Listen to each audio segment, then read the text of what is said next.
ایک اسکول کے head master کہتے ہیں کہ ایک دن جب میں اسکول پہنچا تو کیا دیکھتا ہوں کہ کسی نے اسکول کی ساری بیرونی دیوار اسپرے پینٹ کے ساتھ خراب کر دی ہے۔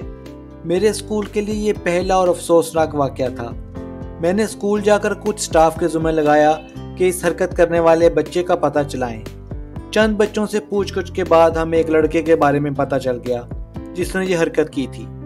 اسی دن میں نے اس لڑکے کے والد کو فون کر کے کہا کہ میں آپ سے ملنا چاہتا ہوں، کل آپ اسکول تشریف لے آئیں۔ دوسرے دن جب لڑکے کا باپ آیا تو میں نے اس سے سارا قصہ کہہ ڈالا۔ باپ نے اپنے بیٹے کو بلوانے کو کہا۔ بیٹے کے آنے کے بعد اس نے بڑے دھیمے لہجے میں تصدیق کی۔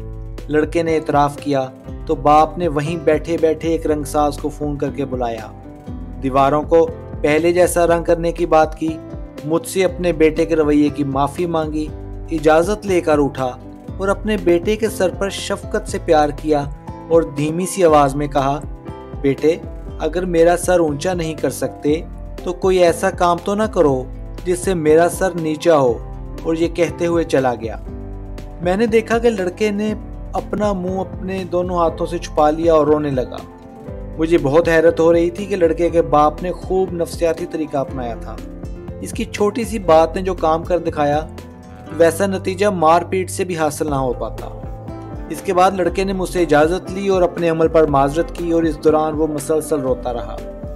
پھر میں نے دیکھا کہ اس بچے نے میرے اسکول میں اعلیٰ کارکردگی دکھائی اور ہر کلاس میں اول رہا۔